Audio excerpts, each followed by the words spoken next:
Bienvenue à la capsule d'enseignement sur la résolution d'une équation trigonométrique à une variable, cette fois-ci impliquant une fonction tangente. L'exemple qu'on va prendre dans ce cours, c'est résoudre l'équation 2 tangente de 3x moins pi sur 4 moins 3 égale à moins 1. Alors, comme j'ai montré dans la capsule précédente, toujours intéressant de visualiser ça donc sous forme graphique. Alors, on pourrait représenter la fonction 2 tangente de 3x moins pi sur 4 moins 3 et la droite constante y égale moins 1. Alors, bien sûr, en rouge, on a représenté la fonction tangente, donc les deux tangentes de 3x moins pi sur 4 moins 3, et en bleu, la droite constante y égale moins 1. Comme vu précédemment, les solutions de cette équation, donc tous les angles x en radians qui rendent valide l'équation, correspondent au point d'intersection entre la fonction tangente et la droite d'équation y égale moins 1. Contrairement à la capsule précédente, cette fois-ci, l'exemple ne restreint pas le domaine. Alors, on a vraiment une infinité de portions de la courbe tangente qui croisent la droite.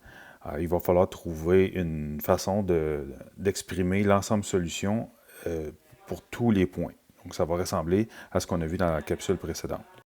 Première étape, on commence par isoler la tangente dans l'équation. Donc, on fait une équation de l'autre, on va s'approcher, ce qui nous donne 2 tangentes 3x plus 4 égale 2. Ensuite, on dit la tangente de 3x plus 4 égale 1. Deuxième étape, on isole l'argument de la fonction tangente à l'aide du cercle trigonométrique ou de la fonction arc-tangente.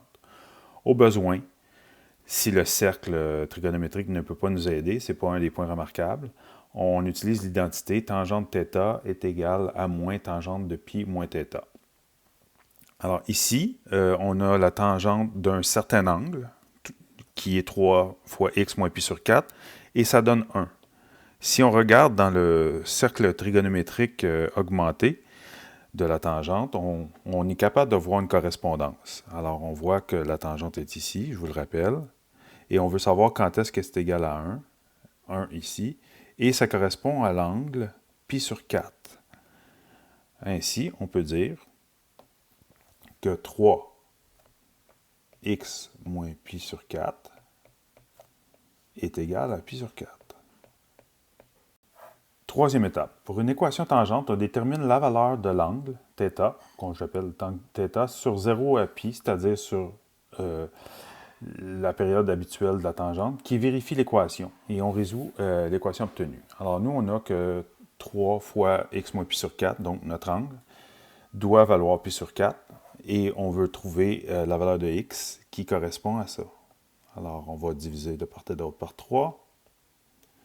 Alors, on se rappelle qu'on divise une fraction, alors j'obtiens que x moins pi sur 4 équivaut à pi sur 12. J'additionne pi sur 4 de part et d'autre.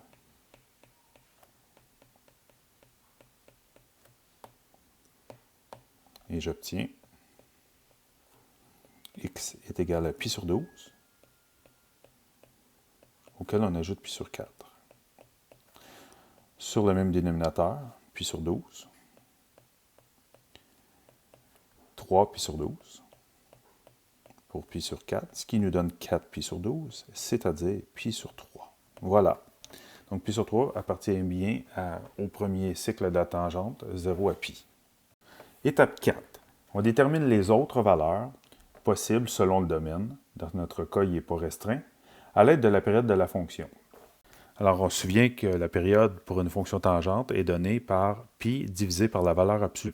Dans notre cas, le paramètre b vaut 3. Alors, on aurait donc une période de pi sur 3. Par conséquent, notre équation de départ, 2 tangentes plus tous les multiples de pi sur 3. Donc, on va utiliser n dans cet exemple-ci, où n est un entier relatif. Comme mentionné dans les capsules précédentes, il est toujours une bonne idée d'aller faire une validation graphique, soit par une esquisse graphique qu'on fait soi-même, ou alors, quand on a accès à un grapheur, de le faire nous, donc avec le grapheur, les outils. Donc on s'aperçoit ici, lorsqu'on regarde comme il faut, que le point d'intersection pi sur 3 a beaucoup de sens, donc ça se valide très bien. Et puis on additionne un certain nombre de pi sur 3, donc en voici un autre, et un autre, et un autre, autant vers la gauche que vers la droite. Alors ça se conclut comme ça.